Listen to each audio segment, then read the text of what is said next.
Hey there, and welcome back to Rival Reviews. So this week I thought that I would just go nice and simple. I realized that a while back, well, not a while back, but like the first few episodes, I did like favorites in certain genres and different like categories of anime and stuff like that, but I never like actually focused on doing like my favorites of all time. So I thought that this week, what I would do for fun is that I would just go through my top 10. I've made myself a top 10 list here and basically give like a little kind of background as to what the show is about and what it means to me and why it's on my top 10. I thought that'd just be something cool to do. So without further ado, I think what I'll do is I'll go from 10 to 1, kind of like a Watch Mojo stylus esque kind of list and go from there. So number 10, I decided to go with World Trigger. Now, I find that this anime is actually kind of underrated. I do know that obviously, like, it is like a shonen, so a lot of people do know about it, but I don't hear about it a lot. Now, granted, now I know that it hasn't had a new season of anime, I think, in the past 2 years, something like that. But I actually started watching this one just because I came across it and I read what it was about, and I was like, huh, I've never watched this. I'm gonna watch this. So essentially, for those who don't know what Earth Trigger is, basically, Earth is under a constant threat from mysterious interdimensional beings called neighbors. An organization known as Border recruits individual. Sorry, an organization known as Border recruits individuals with triggers to defend humanity. The story follows protagonist Yumakuga and his friends as they join Border to protect the world from otherworldly invaders. That's like a very, very like broad, I guess, description of it. Um, what I like about this the most, especially, is kind of the idea that so basically what these people do is that they join Border, and then when they go to face these like alien things called neighbors, um, essentially they kind of boot themselves into like a virtual reality kind of room, and a copy of themselves gets sent into the fight. And so if the copy gets destroyed or whatever, their, I guess, consciousness is probably the best way that I can put it, gets sent back to like the Border HQ. So I thought that that kind of thing was kind of cool, especially because I believe I want to say season 2 and 3 kind of focus on like kind of like almost like a tournament style of like trying to like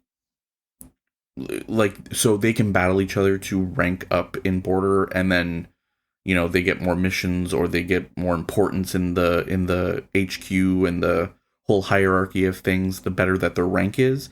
So like season 2 and 3 is kind of almost like a tournament where like they're all trying to basically get a spot on this expedition team, because this is the other part of it too, is that like not only do the neighbors come to them, but they can then go to where the neighbors are to kind of like, I guess, kind of scout, so to speak.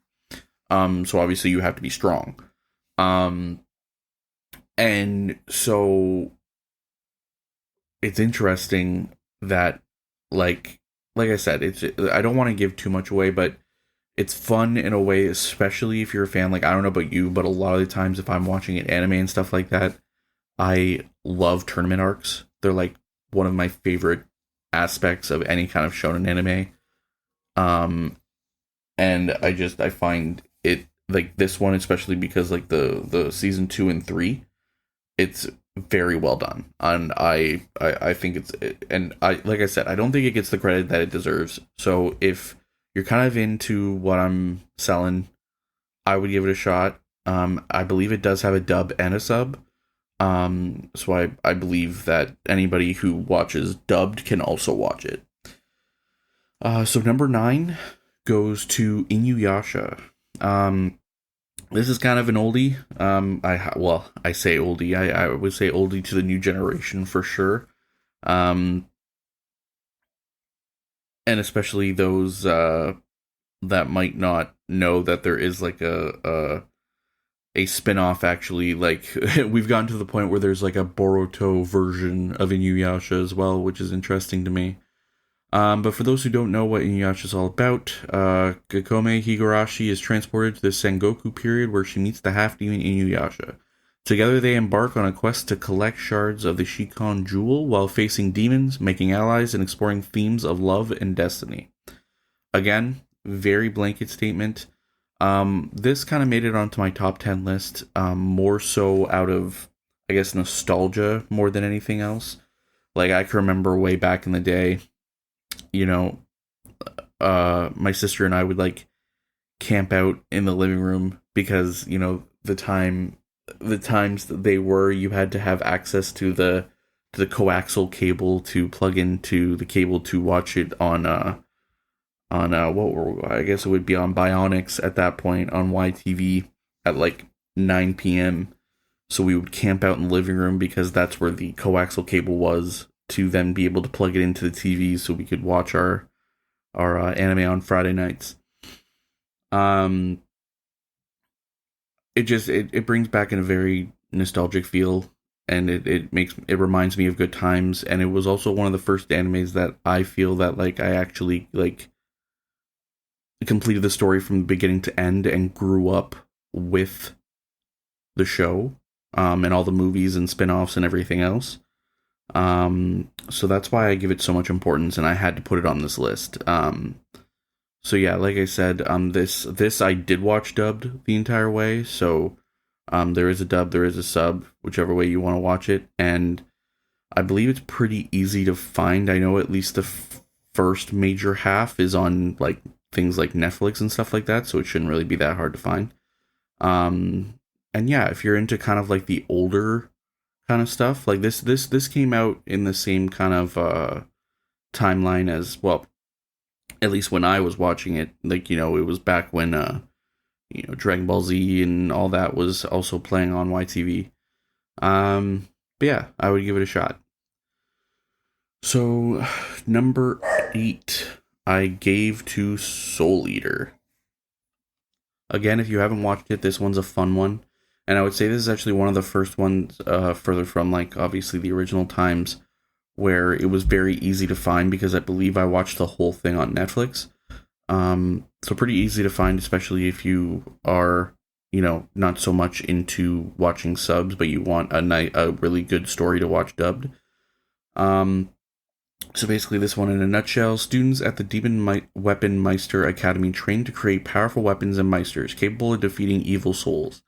The series follows Maka Albron and her weapon soldier Soul, her weapon partner Soul, as they battle witches, collect souls, and face dark forces threatening the world. Again, very blanket statement, but it's colorful, it's fun, probably a bit more fan service than I'm necessarily used to. So full disclosure there. But what I especially liked about this one is the first 3. I find that this one follows really well with the watch the first 3 rule that I always follow with anime, where if I don't like it after the first 3 episodes, I'm not going to be invested. What I like about the first 3 episodes here is that though Maka and Soul are definitely the main characters, it's almost like there's like 3 kind of subplots that all create a main story arc. So you have Maka and Soul, and then you have Black Stars, and you also have Death the Kid. And though they all kind of do have their separate storylines, it is also nice to watch them kind of all encompass into the same story, and kind of like, especially like towards the end of it, they all intertwine very well into one like solid story. So it's almost kind of like in this anime, you're getting 3 anime stories instead of just 1, which I found a really cool concept. Which is why I wanted to put this on the list. Again, really cool fights, and I find a really cool kind of thought on, you know, the idea that, like, normally, you know, death is sinister and scary and everything else, but in this, like, death is like this silly, like, principal character, and it's just it's very, like I said, it's fun. I would definitely give it a shot if you're looking for something new. If you haven't watched it, I would definitely recommend it. So what number are we at now? We are at number 7. So number 7, I put Diamond No Ace, or Ace of Diamond. So this one is actually probably one of the first sports ones that I watched, and realized how cool of an idea is to almost take the inside thought process of what's happening inside an athlete's mind and make it so epic that it becomes cool in an anime style. Um, so in life, I'm a huge baseball fan, especially of the Toronto Blue Jays. And baseball has always been a really important part of my life. So obviously, when I found out that there was a baseball anime, I had to give it a shot. And I thought to myself, especially before I started watching this, like, how exactly is this going to translate, and is it going to translate well? And I was thoroughly surprised about how, because a lot of people especially talk about, and it's always bothered me too, obviously, about like how boring baseball is to watch. And especially if you don't understand the game, I can definitely understand that, and I don't try to take that off of people because it's not for everybody. Um, but what I found interesting about this anime is that I think it does a really good idea, really good, like, it shows like the importance to these characters about why they're struggling, why they're working so hard, and everything else like that. So, but yeah, so basically, just to give you the lowdown, Sawamura, a passionate pitcher, joins the prestigious Seto High School baseball team, and the series chronicles his journey as he strives to become the team's ace pitcher, facing fierce competition and building camaraderie with his teammates. And like, just like, you see like the passion and like how hard they're practicing. And like, I think that's the other part too. Like, obviously the games are kind of like the most epic part, and like they do a really good job of like creating like the tension that people feel in the dugouts, and like the stress that you can feel when like your team is down by 1 in the bottom of the ninth, and it does a really good job in doing that. But what I also like with this one is that it also throws the importance of these players' lives outside of the game as well, and how the outside things can also like create not only distractions but strengths as well inside the game. And I think it's really cool. And like I said, if you're not really a sports fan, or if you're not even a baseball fan, I think what I like about this anime is that you don't have to necessarily have a very like thorough understanding of the game to just enjoy it and be able to see like the, when they win, you feel like you win as well at the end of the day. And I think that that's a really big thing that they do well. So yeah. So number 6, I have Fairy Tail. Now, a lot of people have probably watched this, but just in case you don't know, this anime follows the adventures of Natsu Dragneel and his friends in the Fairy Tail Guild. Together, they take on various missions, battle powerful foes, and explore themes of friendship, loyalty, and self-discovery in a magical world filled with wizards and mystical creatures. Now, this one is like your very traditional shonen trope where, like, friendship is power, makes you more powerful, and like your friends, as long as you have your friends with you, you can do anything you want, anything you can dream. And I think what this one does really well too is that it also has like a fun array of characters. So like, obviously, like the main character is Natsu, and the characters that you follow are obviously like his group that surround him. But you also get to learn a lot about all of the other secondary characters as well. And, like, for instance, like for me, like Natsu, like normally, like, the lead character ends up being like your favorite character, or like some one-off side character or everything else, where Gray, who's actually part of, I guess, the main group of people, ends up being my favorite. And the fights in this are phenomenal. The idea of the whole magic guild, and then there's like different branches of study of magic, and everybody kind of has their specialty and everything else like that. It's it's just fun. And it's a little silly, but it also has the seriousness when it comes down to it, like when it's important. And even towards the end, I found that it actually got quite dark, especially in terms of, like, the bad guy and how he deals with things. And like I said, I don't want to spoil anything, but it's a strong one. And again, this is one that I actually almost refused to watch subbed. It has a very strong dub. So obviously, like, I would give it a shot if you haven't watched it, and especially I find that if you're a fan of very typical shonen, this is an anime for you for sure. All right, guys. So I believe that puts us to our top five. So number five for me, I had to put One Piece, though. I've talked about it, and I know that people are maybe going to think that I should have this higher on the list. Um, but this is just where it landed for me. But I knew that it had to be in the top five.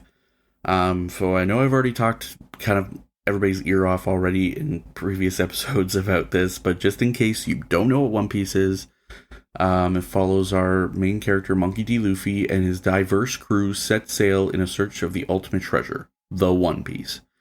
Luffy, who wants to become the Pirate King. The series is known for its epic adventures, unique characters, and the pursuit of dreams in a vast, fantastical world. I would say, and that was one thing that I definitely want to nail on, is the world building when it comes to One Piece is outrageous. Like, it is one of those ones, like, as we all know, that, it's at over 1,000 episodes now and everything else, and it it does a really good job of, like, something that you have completely forgotten about, like 600 episodes, all of a sudden comes back, and it's the most important piece of information that everybody has just long forgotten about because it's been years since it's been talked about. But then they bring it back in such a natural way that you go, "Oh my god, how did I not think of that? How did that go over my head when it did?" Um Something also has to be said to the fact that it has been running this long successfully. You can't argue with that. So I do try to plead, and I'll plead the case again. I understand that when you look at the episode count, it can be a lot, and it can maybe put a lot of people off. And I think that that's the main reason why a lot of people do put it off, is because they think it's too much of a commitment, and it is a big commitment, but it is a commitment that is worth it. So I plead with you that if you have not watched One Piece and you call yourself a shonen fan, you need to watch it. It is worth it, and it's amazing. So this is where I start getting in trouble because of ones that I'm going to put above One Piece, and I already know I'm going to get slack for it, but there is an explanation. So, number 4, I gave it to Sword Art Online. I can already hear the ugh and everything else, but hear me out. So, for those that maybe don't know what Sword Art Online is about, players find themselves trapped in a virtual reality MMORPG where death in the game means death in real life. The protagonist, Kirito, must navigate through various virtual worlds, facing challenges, forming bonds, and uncovering the mysteries behind the game's creator. Now, here's the thing. When I say that Sword Art Online is in the top 5 of my anime, what I truly mean is that season 1 of Sword Art Online is in my top 5. I understand that people are going to talk about, yeah, but the thing with the sister or cousin, or I don't even know at this point, and that everybody thinks that I understand that it went off the rails a little bit. I completely understand. However, strictly speaking about the first season, and especially what it did for isekai animes out there and everything else like that, and the first thought process of the whole stuck in a video game world and everything else since Doc Hacksign in the past. I think it did such a phenomenal job in the job and the stakes and the relationships between Kirito and Asuna, and it's just it's so good. And you know what? I'll even go a step further that yes, it kind of went off the rails there in the second season, but then I felt that after that, like once we get to Gun Game Online and Alicization and everything else like that, those seasons are really good too. It's just the questionable second season. And you know what? I even enjoyed Elfheim Online. It was just there was a little problematic stuff that happened in the middle that I try to ignore. But the first season especially, and again, I find that this one is also really important on my list because of a nostalgic feature, so to speak. I remember late nights being at my buddy's place at like, I've done this with a couple buddies where like, 3 o'clock in the morning I'm watching this anime. And that's why I find it so important to me. And it'll always hold a special place in my heart. So I understand that it has hate, and I understand I might get hate for it, but it is number 4 on my list. Number 3, I put Steins Gate. Now, I'm not really huge into the whole sci-fi aspect thing, and I really did not think that I was going to like this one as much as I did, especially when I first started. It's not until the climax happens in this anime when I truly became almost addicted to needing to know what happened next. So for those of you that need a little, either a refresher or don't know what I'm talking about, so this is a gripping science fiction centered around a group of friends who accidentally discover a way to send text messages back to the past. As they experiment with time travel, they become entangled in a complex web of conspiracies, leading to intense consequences and emotional dilemmas. There is so much that I can say about this anime, but the hard part is that I do not want to spoil the voyage. All I will say is the beginning. If you are going to watch this and you do want to give it a shot, you do have to get through the beginning. I find that the beginning is a little slow paced in retrospect to the rest of the show. But if you can get past like the first little bit, I promise you the payoff is it's so worth it. I do agree that the pacing at the beginning was a little much, but at the same time, once you get to after the climax, all of the setup is necessary. And like you'll agree with that once you get to that point. Like you'll understand why it needed to be a slow burn at the beginning to get the payoff at the end. So yeah, that's why it's number 3. Number 2. Now again, people are gonna maybe say some things, but the number 2, I put Digimon. And I put in an encompassing Digimon. Obviously, the original will always be number 1 in my heart.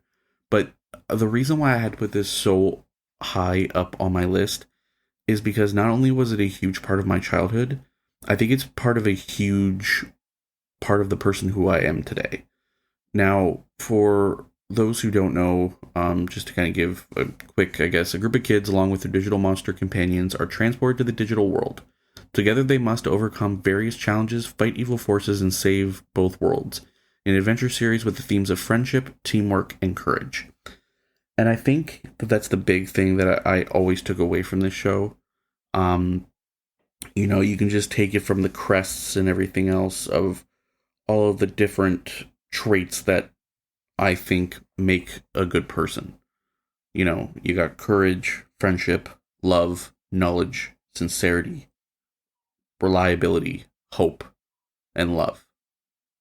And I don't know. I've always given the idea that as long as you have those things and you put importance in those things, you can be a good person. So I think it's kind of like a mixture of that and a mixture of the nostalgia.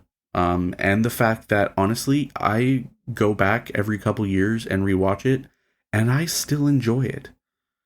I find that it's one of those I guess, shows you can say were more targeted toward the kids that didn't like stuff the whole life lessons in your face. Like I find that like especially like for instance like when you're watching like, the first little bit, especially the first season of the original Pokemon series, I find that I can't watch it anymore because it like is it's definitely more geared toward children, and it makes it obvious, where I find that Digimon doesn't do that as much. And I find that what Digimon has done really well too is that it's grown up with us as well. Obviously I know that there are new seasons and everything else that maybe don't do that. Um, but I think especially like the peak time when we were watching it, the subject matter and everything else and kind of the themes grew up with us. And I think it did that really well.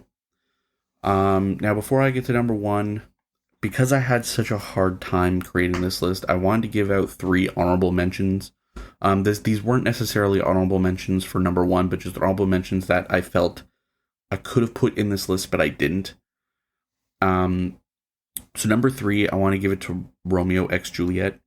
What I found really fun about this one was that it's exactly what it is. It is the story of Romeo and Juliet. Now, for those who don't know me, I'm actually a theater major, and Shakespeare was always one of my favorite parts of study. And then to kind of take like my real world interest in what I took in school and what I studied and everything else, and then bring it to my world of anime watching and everything else, I found very fun and very interesting in how they changed things in the anime from the classic story of Romeo and Juliet. So if you know Romeo and Juliet as well as maybe I do, and you remember, personally, I think every kid had to read it in like grade 10 English or whatever else, and you want to see what it could maybe look like animated, honestly, I really enjoyed it, and I did almost put this on the list. Number 2, I wanted to give to My Hero Academia. Like I've kind of said in the past, I'm a huge Marvel fan, and I find that this whole aspect of putting superheroes into an anime world with the quirks, or how I always kind of view them. I always kind of view quirks are kind of very similar to what mutant powers are for X-Men, and I love X-Men, and the My Hero Academia has always given me that really big like X-Men vibe. Plus the fights are crazy, the story's really good and everything else like that, but it's just it got beat out by so many other shonens, but I needed to shout it out. And then the last one that I wanted to shout out before I bring up the number 1 is Card Captors, or Card Captor Sakura if you want to talk about the Japanese.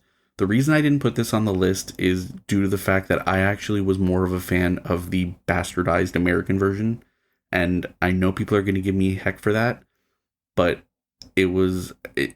I grew up with it. It was like my childhood. It's a huge nostalgia piece. I love it. I still remember the old Americanized theme song by heart, even without music. It always puts a smile on my face. I've went back and watched it a few times, and I didn't mind it either. I have also watched the Japanese version, Card Secure, just to make sure that I actually got the story correct. Yeah. So, like I said, I didn't put it on the list, but I did have to shout it out. Now, back to number 1, even though this isn't going to be a surprise to anyone. My number 1 all-time favorite anime, Full Metal Alchemist Brotherhood. I'm not sure what else I can say about this anime that I haven't already said in previous episodes, but I find that this, well, for one reason that this is my favorite is definitely the rewatchability aspect. I've lost count of how many times I've rewatched this show, and every time I enjoy it just as much. So I think that speaks wonders, but also like I love the world. I love the idea of the show, the importance of, self-sacrifice and the morality of everything, and the consequences of tampering with natural laws, and trying to make up for that, and the characters, the struggles that they go through. and just everything is just, to me, just hits so powerfully that I enjoy it no matter how many times I've watched it. And I think if you're gonna have a favorite anime, it should do all of those things for you. And if it doesn't, then it shouldn't be your favorite anime. And I guess, yeah, to just give a full thing for those who live under a rock and don't know what it's about, this anime follows the Elric brothers, Edward and Alphonse, who use alchemy in their quest to find Philosopher's Stone to restore their bodies after a failed alchemical experiment. And yeah, just, I cannot speak any more positively about this show. You need to watch it. If you haven't already watched it and you're an anime fan, you should absolutely watch it. And that's all I can really say about it. I guess just to wrap things up, what I am currently reading is Adelaide. So essentially it's another kind of shoujo isekai kind of, second life, falls in love. It's nothing new. It's a nice story though. I'm not really too far into it, so I don't want to give like a full opinion on it, but so far I'm a couple chapters in and I'm enjoying it. And the last question, and the last little bit, the question that I have from last time, I'm trying to find it. Right. How much anime do you think that you've watched altogether? So, funny enough, I've actually gone ahead and made sure that my anime list was updated, so I know exactly actually how many I've watched. I'm sure I've missed some, but according to my anime list, I have watched a total of 396 different animes, which translates to 10,244 episodes. So needless to say, I've watched a lot. But yeah, let me know what you think about this episode. What do you think of my list? What's your list? Is there anything that you think that I have definitely missed, or maybe your favorite anime isn't on here, but maybe I've watched it and you want to know my opinion on it? Let me know. All socials, RivalX Reviews. You can also email me at rivalxreviews@gmail.com. And I guess I'll see you guys next week. Bye-bye.